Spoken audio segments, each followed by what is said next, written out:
doivent être réunis pour le référé. Donc une urgence. Mais une autre condition de forme, c'est que certains de ces référés exigent qu'il y ait un recours principal pendant, c'est-à-dire un recours en annulation pour excès de pouvoir chez nous, sauf pour le recours, pour le référé liberté. Mais les abus, et ça je suis obligé de le dire, les abus c'est que cette notion de référé liberté, qui est une notion large, qui est de nature à protéger vraiment le droit des citoyens, soit quelque chose, comment on pourrait dire, quelque chose qui finalement détruit l'état de droit. Comment je veux le dire? C'est-à-dire, le problème du droit administratif, contrairement au droit privé, c'est de trouver l'équilibre entre l'autorité et la liberté, entre l'intérêt général et l'intérêt particulier.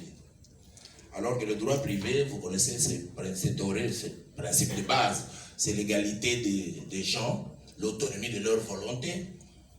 Bon, même si dans la réalité, il y a des gens plus riches que d'autres, mais en droit civil, on considère qu'ils sont égaux, ils ont tous l'autonomie de volonté. Bon, mais en droit public, non, c'est un droit de la subordination, donc de l'ordre. Alors, comment organiser cela dans le droit administratif congolais sans détruire l'autorité de l'État et maintenir en même temps le bon ordre dans la société? C'est l'occasion qu'il faut résoudre dans la réforme à venir. Mais j'ai constaté par exemple qu'un référé liberté nous a amené jusqu'à fermer l'Assemblée nationale. Et alors, il se pose un deuxième problème. Comment on règle l'équilibre entre l'intérêt d'un individu et la stabilité d'une institution. Et la tendance va être croissante dans le sens justement de saisir le juge de référé pour tout et pour rien. Et donc les juges devront, à mon avis, interpréter le texte dans le sens d'assurer cet équilibre. À défaut d'un texte beaucoup plus clair, hein, qui peut venir dans une réforme à venir. Bon, voilà ce que j'avais à vous dire, mais si vous avez des questions sur chacun de ces référés, je pourrais revenir, mais je préfère plutôt conclure en disant que les référés n'ont pas encore suffisamment donné un temps de recul pour faire un bilan. Donc on ne peut pas faire un bilan de quelque chose qui a commencé à fonctionner qui a à peine 2 ans ou 3 ans maximum.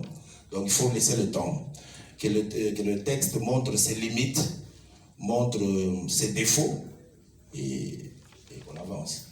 Et donc je ne pense pas que j'ai fini mes 15 minutes, mais je pense aussi qu'il ne faut pas céder à la tentation de la réformite, de la maladie de la réformite. Ce qu'il faut plutôt réformer, c'est l'individu.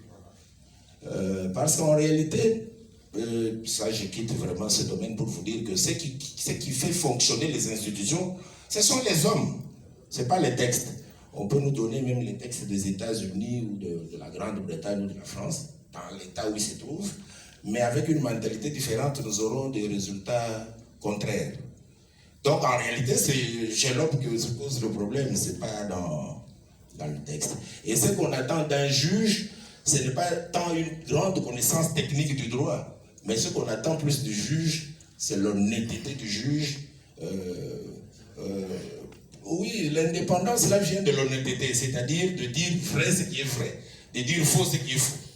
Alors cette capacité-là ne s'enseigne pas dans une faculté de droit.